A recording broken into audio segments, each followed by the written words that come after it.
ഇതുപോലെ ഒരു അനുഭവം ഇനി ഒരു വീടുകളിലും വരരുതെന്ന് എനിക്കുണ്ട്. എൻ്റെ കുഞ്ഞുങ്ങളിവിടെ വളർന്നു വരികയാണ്. അവർക്കിവിടെ മനസ്സിന് ധൈര്യമായിട്ട് അവർക്കിവിടെ വളരണം. അതിനുള്ള വഴിയാണ് ഞാൻ മുന്നോട്ട് പോകുന്നത്. ഇവർ നേരത്തെ പരിചയമുള്ളവരാണോ തമ്മിൽ? ഇവർ കൂട്ടുകാരായിട്ടൊക്കെ ഇവർ നടന്ന ഒരു കുഴപ്പമില്ല. ഇവിടെ ഇരിക്കായിരുന്നു. ഒരുത്തൻ്റെ കൂടെ അങ്ങോട്ട് പോയിട്ട് തിരിച്ച് അതുവരെ ഇങ്ങോട്ട് വന്നപ്പോൾ എന്നോട് 30 രൂപ ചോദിച്ചു. ആ കക്ഷിക്ക് 30 രൂപ കൊടുക്കാണ്ടെങ്കിൽ ഞങ്ങളെ വസ്തു വരെ വിറ്റിറക്കി കൊടുക്കാൻ ഞങ്ങൾ തയ്യാറാണ്. എന്തിനാ മനുഷ്യനെ കൊന്നു എന്നാണ് എന്നോട് എന്നൊക്കെ പറഞ്ഞ് ഒരു 30 രൂപ താന്ന് പറഞ്ഞു. ഞാൻ പറഞ്ഞത് ചില്ലറയില്ല. ഇങ്ങനെ ഞാൻ പറഞ്ഞുകൊണ്ട് വീട്ടിൽ പോയി അവർ രണ്ടുപേരും വാക്ക് തർക്കമായി ഇതുവരെ വന്നു ഞാൻ അകത്ത് കയറി നേരം കൊണ്ട് ആ വാക്ക് തർക്കമായിട്ടിരുന്ന ആൾ ഇതിലേ കൂടെ ഇങ്ങനെ കയറി എൻ്റെ ഭർത്താവിനെ അടിക്കാൻ ഒരു മടലെടുത്തു. കമ്പെടുത്തപ്പോൾ ഞാൻ ഇങ്ങനെ ഭർത്താവിന് ചവിട്ടി നിൽക്കാൻ പോലും ഒക്കത്തില്ല. അത്ര മധ്യ അവർ എല്ലാവരും കഴിച്ചുകൊണ്ടിരിക്കുകയല്ലേ. അങ്ങനെ ഞാൻ ഈ കമ്പി കയറി പിടിച്ചു. ആ കമ്പ് ഇവിടെ ഇങ്ങനെ കൊണ്ട് എന്നിട്ട് ഞാൻ വിചാരിച്ചു അവർ പൈസയ്ക്ക് വേണ്ടിയാണല്ലോ എന്ന് പറഞ്ഞിട്ട് ഞാൻ പറഞ്ഞ് വില ഇറങ്ങി അങ്ങ് പോയി. ഇനി വെളിയിലുള്ള സംഭവം വെളിയിലായിരിക്കണം, എൻ്റെ വീട്ടിൽ കയറി ഒന്നും ചോദിക്കാൻ പറ്റത്തില്ലെന്ന് പറഞ്ഞ് വഴക്ക് പറഞ്ഞു. അപ്പം ഈ കക്ഷി അറിയണേ ഞാൻ ഇപ്പോൾ പോയി പട്ടാളത്തിന് വിളിച്ചുകൊണ്ട് വന്നു. കാലും കൈയും അടിച്ചു ഇടും ശരിയാക്കിയില്ലെന്നും പറഞ്ഞുകൊണ്ട് ഇറങ്ങിയപ്പോൾ ഞാൻ ഇവിടുന്ന് അവിടെ ഒരു കക്ഷിയുടെ വീട്ടിൽ പോകണമായിരുന്നു. എൻ്റെ കൊച്ചിന് സുഖമില്ലാത്തതുകൊണ്ട് ആശുപത്രി കൊണ്ടുപോകാനായിട്ട് എൻ്റെ ഒരു കാര്യം പറയാനായിട്ട് ഞാൻ ഇവിടുന്ന് അങ്ങോട്ട് ഇറങ്ങിയപ്പോൾ അവർ 3 പേര് വരുന്നു. മോഹനൻ മുമ്പേ വരുന്നു, ഈ പട്ടാളക്കാരൻ പുറയുന്നു വരുന്നു, അതിൻ്റെ പുറയുന്നു വേറെ ഒരു പയ്യനും വരുന്നു. ചോദിച്ചു. അങ്ങനെ ഞാൻ പറഞ്ഞു ഈ വന്ന കക്ഷിയോട് പറഞ്ഞ് നിങ്ങൾക്ക് പൈസ എല്ലാം ഏർപ്പാടുണ്ടെങ്കിൽ അതങ്ങ് വെളിയിൽ വെച്ചങ്ങ് തീർത്താൽ മതിയല്ലേ, എൻ്റെ വീട്ടിൽ കയറരുന്നു എന്ന് പറഞ്ഞുകൊണ്ട് ഞാൻ വഴക്ക് പറഞ്ഞപ്പം ഇവരും പോയി. അപ്പോൾ ഈ പട്ടാളക്കാരെ പാലത്തിൽ മറ്റേ പട്ടാളക്കാരൻ്റെ മുമ്പേ വന്ന പയ്യനും പാലത്തിൽ നിൽക്കുന്നു. ഇവിടെ കയറിയ കക്ഷി തൊഴിൽ അടയ്ക്കാൻ പറ്റത്തില്ല. അപ്പം ഞാൻ വിചാരിച്ചു ഒരു കുഴപ്പമില്ലെന്നും പറഞ്ഞ് ഞാനങ്ങ് പോയില്ല. അവിടെ അല്ല ബുക്ക് തിരിഞ്ഞ് അങ്ങ് മുകളിലത്തെ ആ വീട്ടിലും കയറിയില്ല. ഞാൻ വീട്ടിലും കയറാതെ അവിടെ നിന്ന് സംസാരിച്ചിട്ട് ഇറങ്ങി ഈ കടയിലെത്തി നിന്നോട് അവിടെ നിന്ന് മുക്കി ഞാൻ തിരിഞ്ഞ് സ്ഥലത്തിരുന്നു. അപ്പം ഇവർ 3 ആ പോസ്റ്റ് ഇരുന്നുകൊണ്ട് പറയുന്നു ഒരടിയും ഒരു ചവിട്ടും ഒരു തെള്ളും എന്ന് പറഞ്ഞു. അപ്പോൾ അടിയെന്ന് പറഞ്ഞ് ഉറച്ചു കേട്ട് ഞാൻ ഇന്നല്ല കേൾക്കുന്നത്. അപ്പം ഞാൻ ഇങ്ങനെ നോക്കിയപ്പോഴത്തേക്കാണ് ഇവർ ചിരിക്കുന്നു കിടന്നു. ഈ പട്ടാളക്കാർ തിരിഞ്ഞ് നോക്കിയപ്പോൾ ഇങ്ങനെ കണ്ട ബൈക്ക് എടുത്തുകൊണ്ടങ്ങ് പോയിരുന്നു. അവിടെ വന്നപ്പോൾ എൻ്റെ ഭർത്താവ് താഴെ കിടക്കുന്നു. എൻ്റെ കൊച്ചു മക്കളും എൻ്റെ ഭർത്താവും കൂടെ ഇവിടെ നിൽക്കുന്നതും കണ്ടിട്ട് ഞാൻ പോയതാണ്. അങ്ങനെ ഞാൻ അവിടെ വന്ന് കൊണ്ടുപോകുമ്പോൾ എന്നെ കൊണ്ട് നിവർത്തിയില്ല, എടുക്കാൻ പോലും ഒക്കാതെ കാലും കൈ ഒടിഞ്ഞ് കിടക്കുന്ന ഒരു ഉണ്ടായിരുന്നു. അങ്ങനെ പറഞ്ഞു അവിടെ കേടാ ഞാൻ എന്തൊരു എന്ന് പറഞ്ഞത് അമ്മ പറയുന്നു. അമ്മയെ പറഞ്ഞില്ലേ അവിടെ ആരെങ്കിലും ഇരിക്കുന്നുണ്ടെങ്കിൽ ഇങ്ങോട്ട് വിളിച്ചൊന്ന് 2 പേരെ വിളിച്ചോളാം എടുത്തുകൊണ്ട് വെച്ച് കിടക്കാമെന്ന് പറഞ്ഞു. അമ്മ ചെന്നപ്പോൾ അവിടെ ഇരുന്നവരാരുമില്ല. അങ്ങനെ ഇനി വന്ന് ഞാൻ എന്തെന്നും പറഞ്ഞ് കരഞ്ഞുകൊണ്ട് അങ്ങനെ ഇരുന്നപ്പോഴത്തേക്കാണ് അടുത്ത വീട്ടിൽ അവർ കൊച്ചിൻ്റെ ഫോൺ നമ്പർ എൻ്റെ കയ്യിലുണ്ടായിരുന്നു. ആ നമ്പറിൽ ഞാൻ വിളിച്ചപ്പോൾ അവിടെ ഉണ്ട് ആ കൊച്ചിന് ഭർത്താവും കൂടെ വന്നു. ആ കൊച്ചു ചേർത്ത് എടുത്ത് കട്ടിൽ കൊണ്ടിച്ച് കിടത്തി. ഒരു 10 മണി കഴിഞ്ഞപ്പോഴത്തേക്കില്ല മദ്യത്തിൻ്റെ പിടുത്തം ഒന്ന് തീരുന്നു. അപ്പോഴും പറയാണ് പട്ടാളം അടിച്ച് കഴുത്തൊടിച്ച് നല്ല രീതിയിൽ അടിച്ച് തിരിയുന്നില്ല. അപ്പോൾ പട്ടാളം എന്ന് പറയുമ്പോഴത്തേക്ക് ഞാൻ ഇതിൻ്റെ പട്ടാളോ എന്നും പറഞ്ഞുകൊണ്ട് പട്ടാളം കഴുത്ത് അടിച്ച് എന്ന് പറഞ്ഞു.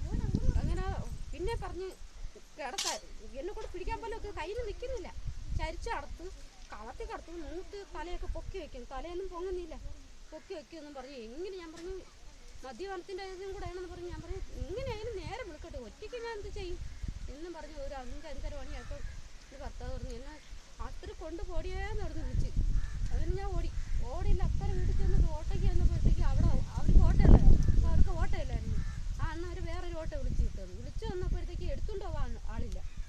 പിന്നെ ഞാൻ പോയി അവിടെ നിന്ന് ഒരു വാലിയെന്നും പറഞ്ഞൊരു കക്ഷി വിളിച്ചുകൊണ്ട് വന്നു. ആ കക്ഷി പറഞ്ഞു എന്നെക്കൊണ്ട് പറ്റത്തില്ല ഒറ്റയ്ക്ക്, അയാൾ സുഖമില്ലാത്തതാണ്. എന്നാലും വന്ന് ഇവിടെ നോക്കിയിട്ട് ആ കക്ഷി എന്നെ തലയ്ക്ക് നോക്കി എടുത്തുകൊണ്ട് വെച്ചാൽ കിടത്തി ആ പയ്യനെ വീണ്ടും പോയി വിളിച്ചുകൊണ്ട് വന്നു. ഓട്ടോയിൽ കയറ്റി കൊണ്ടുവന്നിട്ട് ഞാൻ ഈ വാലിന്ന് പറഞ്ഞ കക്ഷി കൂടെ കൊണ്ടുപോയിരുന്നു. അവിടെ കൊണ്ടുവന്ന് ഇഞ്ചക്ഷനൊക്കെ എടുത്ത് അവിടെ കിടത്തി പറയാണ് ഇഞ്ചക്ഷൻ എടുത്തിട്ട് അറിഞ്ഞ് വേറെ മെയിനായിട്ടുള്ള ഡോക്ടറല്ല ഒന്ന് നോക്കിയിട്ട് പറയും മെഡിക്കലിൽ കൊണ്ടുപോകണമെങ്കിൽ പറയുമെന്ന് പറഞ്ഞു.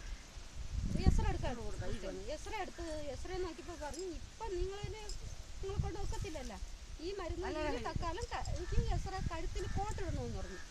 എൻ്റെ കയ്യിൽ ആകെ 700 രൂപയുള്ളൂ. ഡോക്ടർ പറഞ്ഞു 600 രൂപ ഉണ്ടെങ്കിൽ വാങ്ങിക്കാമെന്ന് പറഞ്ഞു. അങ്ങനെ ചെന്നപ്പോൾ 1000 രൂപ. ഞാൻ തിരിച്ച് അവിടെ വന്നിട്ട് അമ്മയെ വിളിച്ചിട്ട് പറഞ്ഞു എനിക്ക് ഇത്ര പൈസ കുറവുണ്ട്, ഒരു 300 രൂപയും കൂടെ നിങ്ങൾ ആരെങ്കിലും കടം വാങ്ങിച്ചിട്ട് വരുമെന്ന് പറഞ്ഞു. അമ്മ വരുമ്പോൾ ഒരു 2 മണിയൊക്കെ കഴിയും. അതുവരെ എക്സ്റേ എടുത്ത് കൊണ്ടുവന്ന് വെച്ച് കിടത്തിയിട്ട് ടിപ്പ് ഇറക്കി ഇട്ടിരിക്കുകയായിരുന്നു. അപ്പോഴും പറയും എന്നെ നൂത്ത്, എൻ്റെ തല നൂത്ത്, നോക്ക് താക്ക് എന്നും പറഞ്ഞുകൊണ്ട് ഞാൻ എപ്പോഴും ആ ആശുപത്രിയിൽ ഒറ്റയ്ക്ക് ആ കട്ടിലിൽ താഴെ നോക്കൂലല്ല, കട്ടിലിൻ്റെ മുകളിൽ കയറി നിന്ന് എടുത്ത് ഞാൻ നൂത്ത് ഇങ്ങനെ വെച്ചിട്ട് ചാരി ഇങ്ങനെ നിൽക്കണം. ചാരി ഇരുന്നിട്ട് പിന്നെ പറഞ്ഞു അമ്മ പൈസ ഉണ്ടോയെന്ന് പറയുമ്പോൾ പറഞ്ഞു പോയി മരുന്ന് വാങ്ങിച്ചോണ്ട് ഇട്ടേന്ന് പറഞ്ഞു.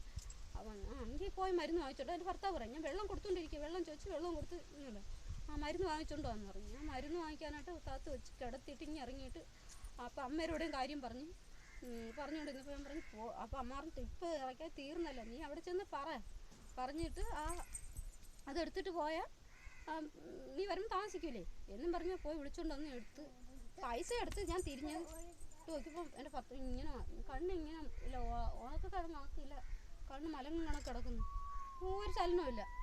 ആൾ തീർന്നപ്പോഴത്തന്നെ എനിക്ക് മരുന്ന് എടുക്കാനൊന്നും പോകാനൊന്നും സമയം കിട്ടിയില്ലായിരുന്നു. അങ്ങനെ ഡോക്ടറെ അകത്ത് വിളിച്ചിട്ട് പറഞ്ഞു ആൾ തീർന്നു പോയെന്ന് പറഞ്ഞു, വിഷമിക്കേണ്ടെന്ന് പറഞ്ഞു. എസ്രേരെ ഇതും കണ്ട് എൻ്റെ കൊച്ചുമക്കൾ പറഞ്ഞതും കൂടെ ആയപ്പം ആ വ്യക്തിയോട് വന്ന് പറഞ്ഞ സംഭവം കൂടെ ആയപ്പം പൂർണ്ണം ഇവർ തന്നെ എന്നുവെച്ചാൽ പട്ടാളം. എൻ്റെ ഭർത്താവ് പറഞ്ഞു പട്ടാളം കഴുത്ത് ഒടിച്ചെന്ന് പറഞ്ഞു, കഴുത്ത് അടിച്ച് ഒടിച്ച് എന്ന് പറഞ്ഞു. അപ്പോൾ കൊച്ചുമക്കളെ ഇവിടെ ഞാൻ പിറ്റേന്ന് ഇപ്പോൾ ആശുപത്രി ഇത് അടക്കം കഴിഞ്ഞ് ഇവിടെ ഇരുന്നപ്പോഴത്തേക്ക് എൻ്റെ കൊച്ചുമക്കളെ അതുകൊണ്ടല്ല ചീനിയുള്ള മാമൻ കഴുത്തി പിടിച്ചെന്ന്, തുല്യ വയല്ലേ അവർ കഴുത്തി പിടിച്ചെന്ന്. കൊച്ചുങ്ങൾ ആലോചിച്ചേ പറയത്തുള്ളൂ, അല്ലാതെ അവർ മറന്നു പോകത്തില്ലേ. 2 മാമന്മാരെ അടിച്ചു തന്നു. ഇനി ഒരു സ്ഥലത്ത് അവർ ഒരു നിമിഷ നേരം കൊണ്ട് നല്ലപോലൊന്നും ഇവിടെ നിൽക്കുന്ന കണ്ടിട്ടല്ലേ ഞാൻ പോയത്. എത്ര പെട്ടെന്ന് ഓടിപ്പോണ മനുഷ്യനോ ആൾക്കാർ എന്തെങ്കിലും പറഞ്ഞിട്ടുണ്ടെങ്കിൽ അവർ ശിക്ഷിച്ചു. പൈസ കൊടുക്കാണെങ്കിൽ നമ്മൾ കിടക്കാടം വിറ്റ് ഇറക്കി ഞങ്ങൾ കൊടുക്കാൻ തയ്യാറില്ല. എന്തിനിവരെ കൊല്ലാനുള്ള കാര്യം. ഈ 2 കുഞ്ഞുങ്ങളെ എന്റെ കുഞ്ഞുങ്ങളെ തള്ളയ്ക്ക് സുഖമില്ല. ഈ 2 കുഞ്ഞുങ്ങൾ ആ പൊക്കം തന്നെ കൊണ്ടുവന്ന് കൊടുത്താണ് ഭർത്താവ് മരിച്ചുപോയി. അത് ഇനി ഈ ചുമതല എല്ലാം കൂടെ ഞാൻ എങ്ങനെയാണ്. മെമ്പർമാരൊക്കെ വന്നൊക്കെ പോയി, പിന്നെ MLA വന്നു, ഇവരൊക്കെ വന്നു കാര്യങ്ങളൊക്കെ സംസാരിച്ചിട്ട് പോയിട്ടുണ്ട്. ഇനിയും പിന്നെ ഞാൻ അതിൻ്റെ കഴിക്കുന്ന ദിവസം വന്നിട്ടുണ്ട്. അപ്പോഴത്തേക്ക് പറഞ്ഞ് ശിക്ഷ കൊടുത്തോണ്ടിരിക്കേ അവർക്ക് കൊല്ലാനുള്ള നിയമമില്ലല്ലോ, അങ്ങനെ ചെയ്യാൻ പറ്റത്തില്ലല്ലോ എന്ന് പറഞ്ഞു. എന്താണ് കാര്യം, ഇനി അവർ തെളിവ് ഇനി ഈ കുഞ്ഞുങ്ങളിവിടെ ധൈര്യമായിട്ട് അവർ വളരണം. എനിക്കതെ ഇതുപോലെ ഇവിടെ ആവർത്തിച്ച് പല സ്ഥലത്തും ഇങ്ങനെ ആവർത്തിച്ചുകൊണ്ട് വരും. അതിനി മുന്നോട്ട് പോകരുത്, അതേ ഉള്ളൂ ഈ പ്രതീക്ഷ. എൻ്റെ നഷ്ടം തന്നെ. എൻ്റെ കുഞ്ഞുങ്ങൾക്ക് അന്നം അവർ മുട്ടിച്ച് വലിയ വീട്ടുകാർ ഇന്നത്തെ അവരുടെ വീട്ടിലായിരുന്നു ഈ വീട് ഇവിടെ ഇരിക്കും, ഇവരടിച്ച് തകർക്കത്തില്ലായിരുന്നു.